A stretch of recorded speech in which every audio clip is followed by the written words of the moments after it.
The Program for Infant-Toddler Caregivers is an activity of Far West Laboratory, Center for Child and Family Studies, and the California Department of Education, Child Development Division.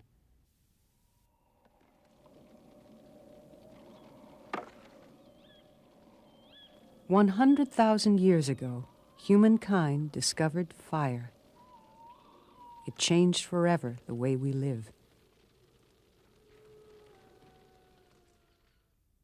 500 years ago, Galileo discovered that the Earth isn't at the center of the universe. This changed the way we think about our place in the cosmos. Today's explorers make their discoveries with the whole world watching. Ignition and liftoff. We share with them the excitement of liftoff, the adventure of flight, the exploration of space. Adult fascination with the secrets of the universe is the same fascination we see in infants. They concentrate,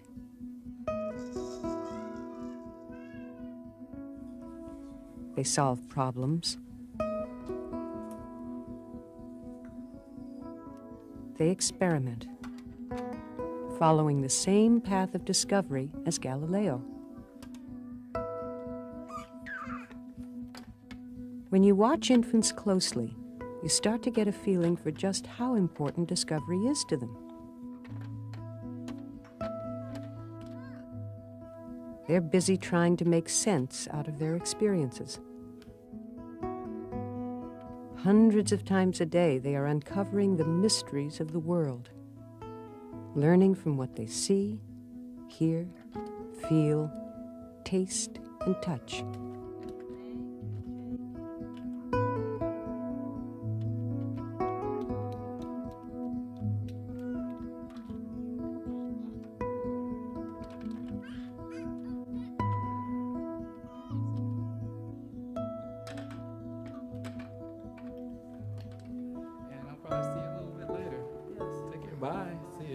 Hello, I'm Gary Thompson, director of the Oakland Parent-Child Center.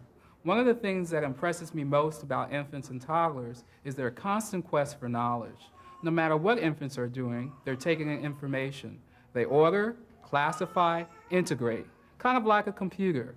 In this video, we will explore the process of discovery and show how infants and toddlers learn. Infants use every means they have to learn about things. They start with simple sense and motor experiences and move toward figuring things out in their heads. Young learners use materials in any way that occurs to them and learn lessons as much from getting it wrong as getting it right. Many of the early lessons can be grouped into the following 6 discoveries. How to use tools. Yeah.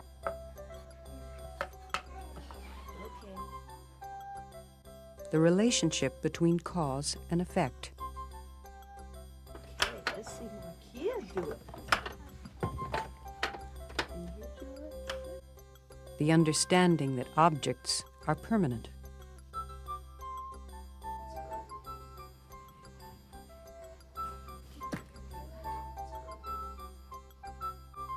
How things move and fit in space.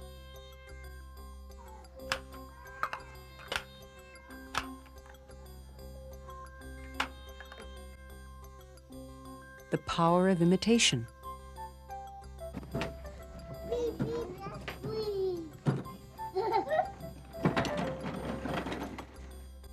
How to organize action and thought into patterns, schemes for learning.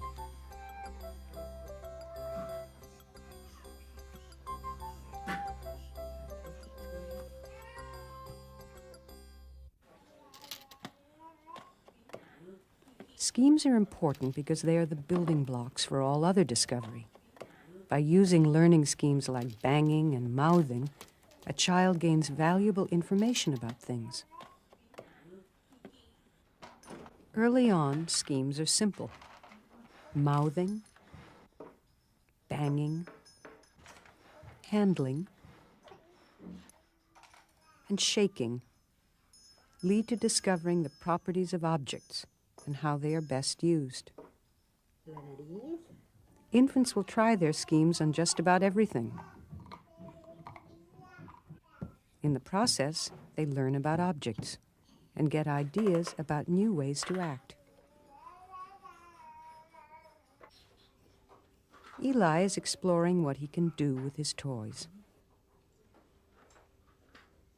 As he studies them, how they move, how they feel, he learns to treat them differently, and in the process begins to understand the concepts of similarity and difference.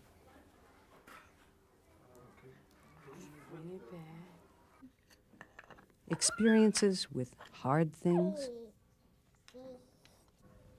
soft things, noisy things, sticky things give children information that helps them put objects into categories, such as things to shake or things to pull.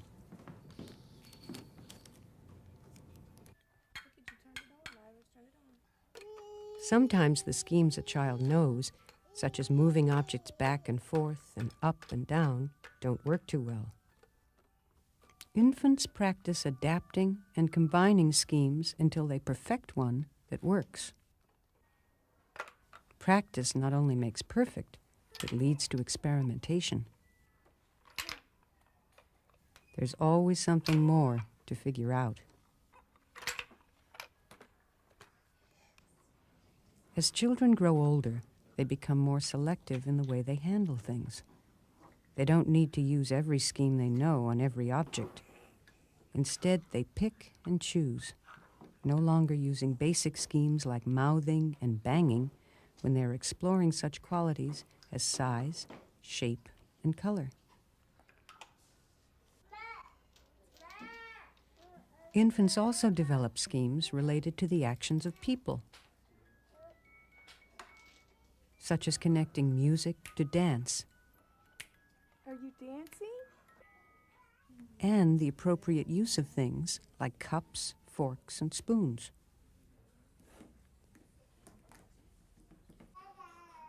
Scheme development helps children discover how objects are best used and how to use them in new and interesting ways.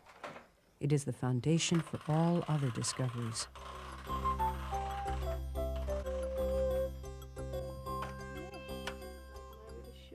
As infants develop, they begin to understand that events and outcomes are caused.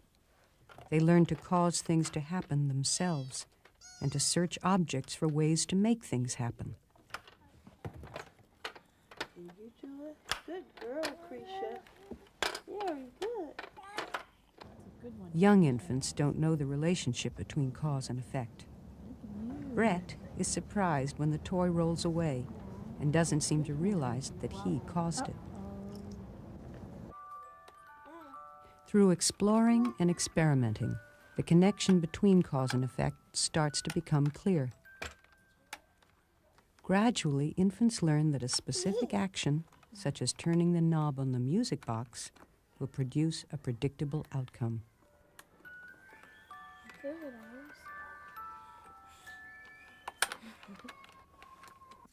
We'll use this wind-up cheerleader to illustrate how children develop an understanding of cause and effect. For safety's sake, stay close if you use this type of toy. 7-month-old Judy is fascinated with our cheerleader. Is she gonna get you? At her stage of development, she explores the toy, and in the way she knows how, may even be trying to get it going again.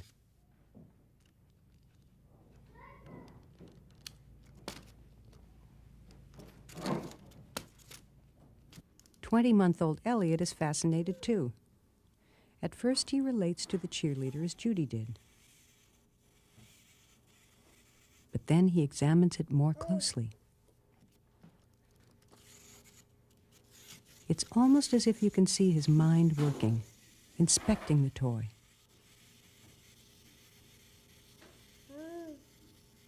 As he explores, he tries to cause it to move again. He uses his hand to get the baton going.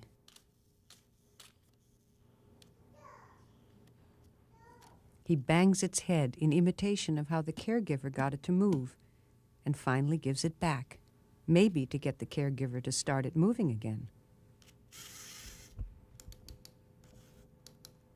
He knows more about cause than Judy does, but hasn't yet learned the connection between turning the knob and causing movement. Tonito, with 2.5 years of experience behind him, has no problem finding out what makes the gorilla jump. He goes right for the wind-up knob. He's made the connection.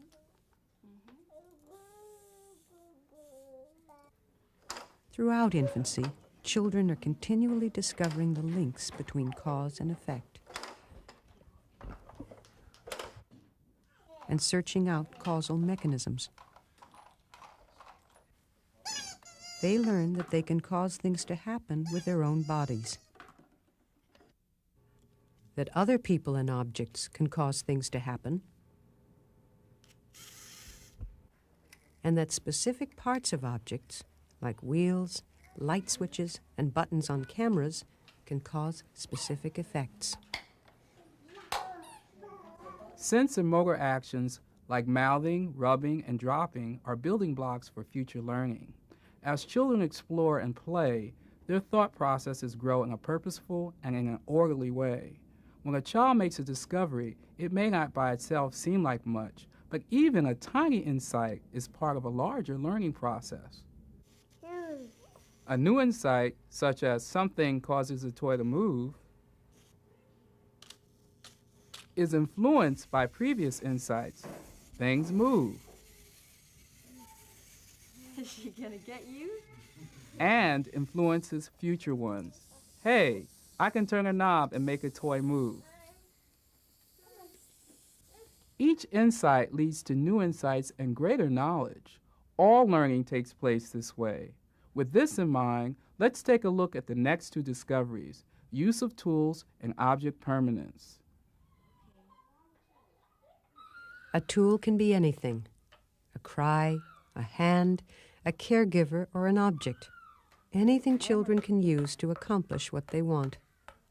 Infants learn to extend their power through the use of tools. They learn that a tool is a means to an end.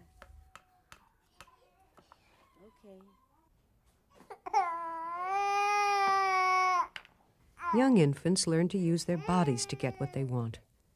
For example, early crying usually brings a nurturing response. After repeated responses, the child learns to use the cry to get her needs met.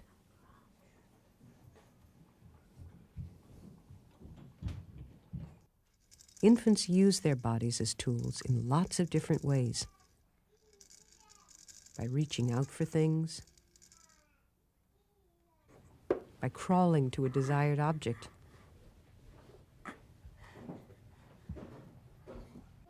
by pulling what they want to them.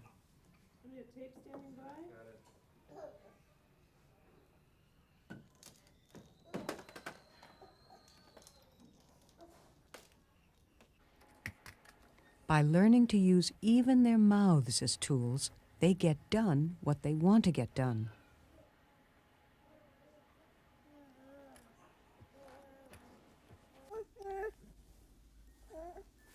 Another way infants demonstrate their growing awareness of tool use is by getting people to do things for them.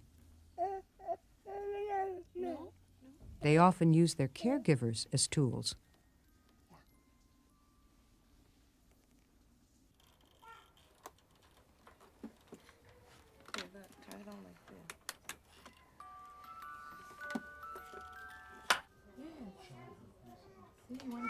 The caregiver is seen as an effective way to get things done.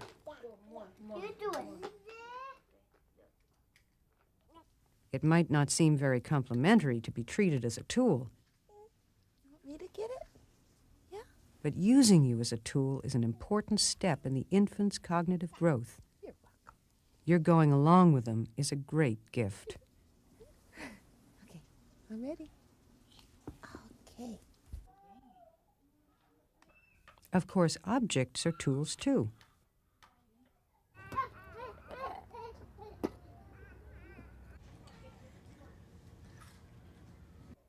Janaea is figuring out that she can get the hammer she wants by using the towel as her tool.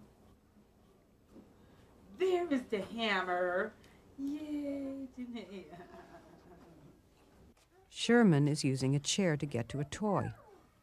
As children grow older, they develop this type of tool use strategy in their heads.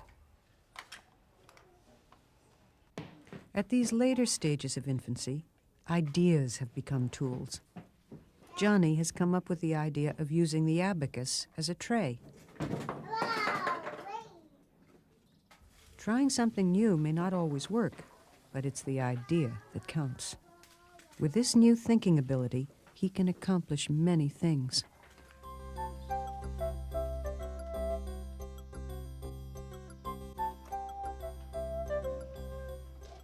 For young babies, out of sight often means out of mind. Infants are not born knowing about the permanence of objects. They learn this important lesson gradually. Repeated experiences with such things as a bottle or a mother's face help children discover that familiar objects are permanent.